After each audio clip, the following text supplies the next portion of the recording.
بسم اللہ الرحمن الرحیم۔ شروع اللہ کے نام سے جو بڑا مہربان اور نہایت رحم کرنے والا ہے۔ محترم ناظرین السلام علیکم۔ حضرت حسن بصری رحمۃ اللہ علیہ فرماتے ہیں کہ ایک مرتبہ میں ایک متقی اور نیک بندے کے جنازے میں شریک ہوا۔ نماز جنازہ ادا کرنے کے بعد سب لوگ واپس گھروں کو چلے گئے اور میں جنگل کی طرف چل دیا کہ وہاں کچھ دیر بیٹھ کر اللہ کی قدرت پر غور و فکر کر سکوں۔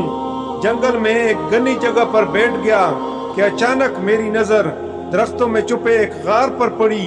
میں نے دل میں خیال کیا کہ یقیناً یہ کوئی چوروں اور ڈاکوؤں کی آماجگاہ ہوگی، لیکن پھر میں نے اس کے قریب جانے کا ارادہ کیا۔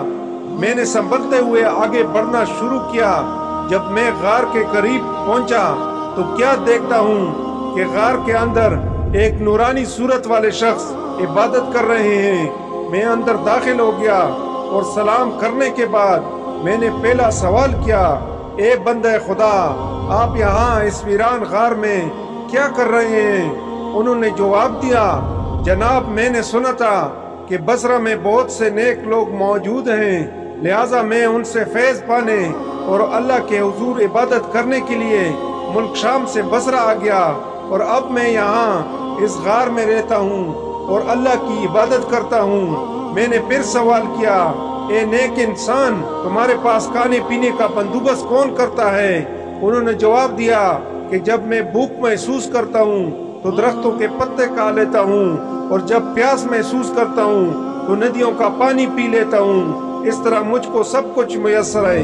میں نے عرض کیا کہ اگر آپ کہیں تو میں آپ کے لیے کھانے کو کچھ بھجوا دیا کروں۔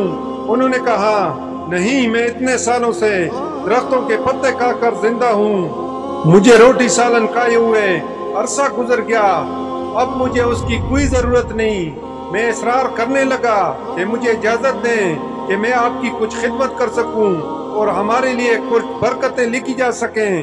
تو انہوں نے فرمایا، ٹھیک ہے، اگر آپ میرے لیے کھانا لانا چاہتے ہیں تو ٹھیک ہے، بس آٹے کی 2 روٹیاں، سالن نہیں، بس تھوڑا نمک لا دیجئے گا۔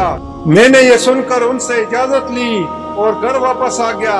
میں نے 2 روٹیاں پکوائیں اور اوپر نمک رکھ کر واپس اسی جنگل کی طرف چل دیا۔ جب میں غار کے قریب پہنچا تو کیا دیکھتا ہوں کہ غار کے اوپر ایک خونخوار شیر بیٹھا ہے۔ میں سمجھ گیا کہ اس درندے نے اس نیک بندے کو اپنی خوراک بنا لیا ہوگا۔ مجھے بہت دکھ ہوا، لیکن پھر بھی اپنی تسلی کے لیے اونچی جگہ پر چڑھا جہاں سے غار کا اندرونی حصہ دیکھا جا سکے۔ جب میں نے اندر دیکھا تو میں بہت خوش ہوا کہ وہ بالکل ٹھیک موجود تھے اور عبادت کر رہے تھے۔ میں نے بآواز بلند کہا، اے میرے بھائی، آپ عبادت میں اتنے مصروف ہیں کہ آپ کو باہر کی دنیا کی کوئی خبر نہیں۔ انہوں نے مجھ سے سوال کیا، اے اللہ کے بندے، کس بات کے سبب آپ مجھ سے اس طرح کہہ رہے ہیں؟ آخر ہوا کیا ہے؟ میں نے جواب دیا، غار کے اوپر ایک بہت بڑا شیر گات لگائے بیٹھا ہے۔ انہوں نے جواب دیا، بہتر ہوتا کہ آپ اس سے خوف کھاتے جس نے شیر کو پیدا کیا ہے، نہ کہ شیر سے۔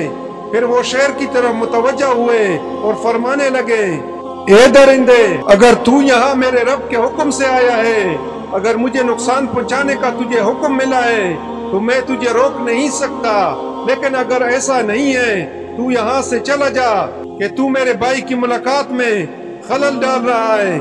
ابھی اس نیک بندے کی بات مکمل نہیں ہوئی تھی کہ وہ شیر وہاں سے ایسا بھاگا کہ جیسے اسے کوئی اپنا پسندیدہ شکار نظر آ گیا۔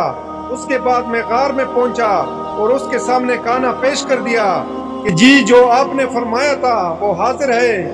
میں نے جو کی روٹی اور نمک تال میں رکھ کر اس کے سامنے رکھ دی۔ حسرت بھری نگاہوں سے اسے دیکھتے رہے اور روتے رہے۔